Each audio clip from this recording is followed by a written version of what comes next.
Hi students, இன்னைக்கு நம்ம இந்த வீடியோவில் 8th standard science unit 5 reaching the age of adolescence topic பற்றி பார்க்க போகிறோம். இந்த டாப்பிக்கில் நம்ம இன்னைக்கு பார்க்க போகிறது menstrual cycle, ஃபீமேலுக்கு நடக்கிற இந்த process menstrual cycle. The beginning of menstrual cycle marks onset of puberty in human females. இது எப்போ இந்த மென்சுரல் சைக்கிள் ஸ்டார்ட் ஆகுது அப்படின்னு பார்த்தீங்கன்னா, ஒரு ஃபீமேல் பியூபர்ட்டியை அட்டைன் பண்ண உடனே அவங்களுக்கு நடக்கிற இந்த நிகழ்வு தான் இந்த menstrual cycle. The menstrual cycle begins with of casting of endometrial lining of the uterus and bleeding. அப்போது இந்த மென்சுரல் சைக்கிள்ன்றது எப்போ தொடங்குது? எண்டோமெட்ரியம் வால், எண்டோமெட்ரியம்ன்றது நான் ஏற்கனவே சொல்லியிருக்கேன், யூட்ரஸை 3 விதமான வால் இருக்குது, சுவர் இருக்குது. ஒன்று எண்டோமெட்ரியம், மயோமெட்ரியம், பெரிமெட்ரியம். இந்த எண்டோமெட்ரியம்ன்றது inner lining of uterus. Okay, இந்த எண்டோமெட்ரியம் வால் என்னாகுது? காஸ்டிங் ஆஃப், அதாவது அதனுடைய வால் என்னாகுது? உரிய தொடங்குது. அதாவது காஸ்ட், தோல் உரியுதுன்னு சொல்லும் பார்த்தீங்களா, அந்த மாதிரி ஒரு நிகழ்வு தான் இது. ப்ளீடிங்கோட ஆரம்பிக்குது இந்த process. The casting endometrium can be considered as periodic preparation for pregnancy. அப்போது இந்த எண்டோமெட்ரியம் வால் காஸ்டிங் ஆகிறது ஒரு குறிப்பிட்ட கால இடைவெளியில் நம்ம ப்ரிப்ரேஷன் ஃபார் ப்ரெக்னன்சி, அவங்க கன்சீவ் ஆகிறதுக்கு இல்லை ப்ரெக்னன்சி ஆகிறதுக்கு உண்டானதை குறிக்குது. Menstruation occurs if an ovum released by the ovary of a woman is not fertilized during ovulation. அப்போ மென்சுரேஷன் எப்போ நடக்கும்? ஒரு ஃபீமேலுக்கு ஓவரியிலிருந்து ஓவம் ரிலீஸ் ஆகுது. ஃபீமேலுக்கு ஓவரியிலிருந்து ஓவம் ரிலீஸ் ஆகிற அந்த நிகழ்வு ஓவுலேஷன் சொல்லுவோம். ஓவம் ரிலீஸ் ஆனதுக்கப்புறம் அந்த ஓவம் ஸ்பெர்ம் கூட ஃபெர்டிலைஸ் ஆச்சுன்னா அது fertilised egg.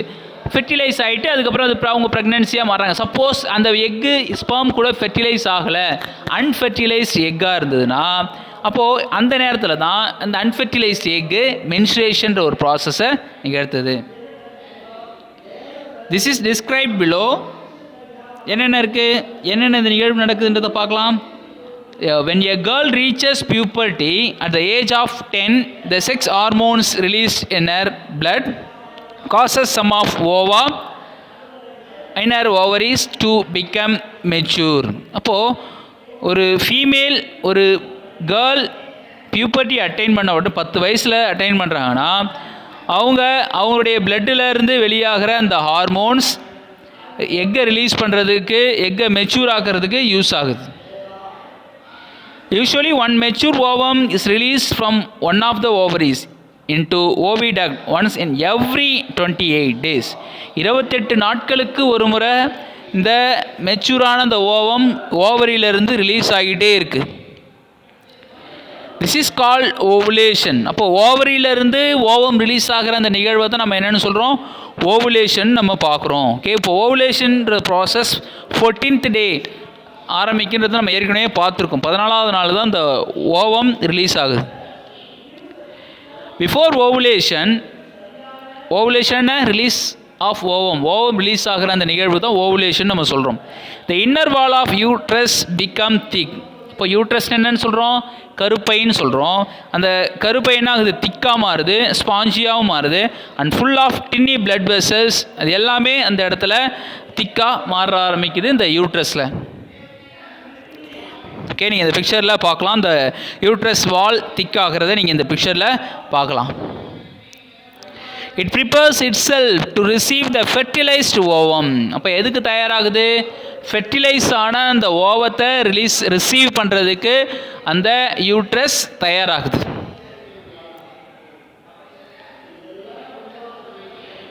If the ovum does not get fertilized, then the thick and soft inner lining of uterus is no longer needed and hence it break. Suppose அந்த ovum fertilize ஆகாத அந்த ovum யூட்ரஸ்க்கு வந்துச்சுன்னா அதனுடைய thick and soft inner lining of uterus என்ன ஆகுது? அது break ஆக ஆரம்பித்து அடுத்தடுத்த நிகழ்வை உருவாக்க ஆரம்பிக்குது. So the thick and soft inner lining of uterus along with the blood vessels and dead ovum come out vagina. அப்போது வெஜைனா வழியாக அந்த யூட்ரஸுடைய lining plus blood vessels and dead ovum எல்லாமே யூட்ரஸ் ஆர் வெஜைனா வழியாக வெளியேற வருது. அப்போ வெளியேறும் போது இந்த bleeding process நிகழ்வுது.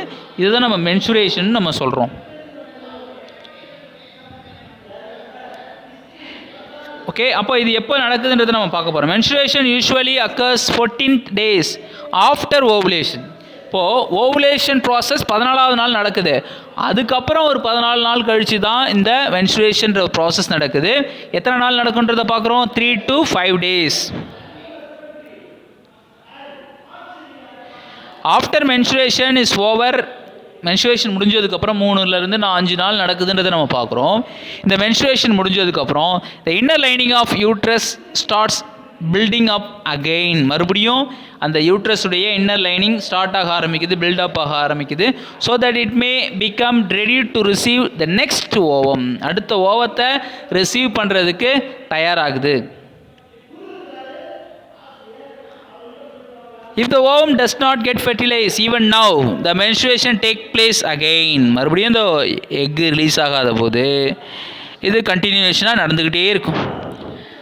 The cycle of menstruation is repeated again and again in women after every 28 days. 28 நாட்களுக்கு ஒரு முறை கண்டினியூஷனாக இந்த ப்ராசஸ் நடந்துக்கிட்டே இருக்கின்றதை நம்ம இங்கே பார்க்குறோம். This menstrual cycle is controlled by hormones. அப்போது இதை கட்டுப்படுத்துறதுக்கு யார் வேணும்? ஹார்மோன்ஸ் தான் இதை கட்டுப்படுத்துதுன்றதை நம்ம இங்கே பார்க்குறோம். Menstruation stops temporarily when the ovum get fertilized and the woman gets pregnant. Suppose இந்த மென்சுரேஷன் ஸ்டாப் ஆகுது அப்படின்ற ஒரு மீனிங் வந்ததுன்னா, டெம்பரரியாக ஸ்டாப் ஆகுதுன்னு மீனிங் தெரிஞ்சாலே கண்டிப்பாக அந்த ஓவம் ஃபெர்டிலைஸ் ஆகிருக்கு, அந்த உமன் ப்ரெக்னென்ட் ஆகிருக்காங்கன்றதை நம்ம இது மூலமாக தெரிஞ்சுக்கலாம்.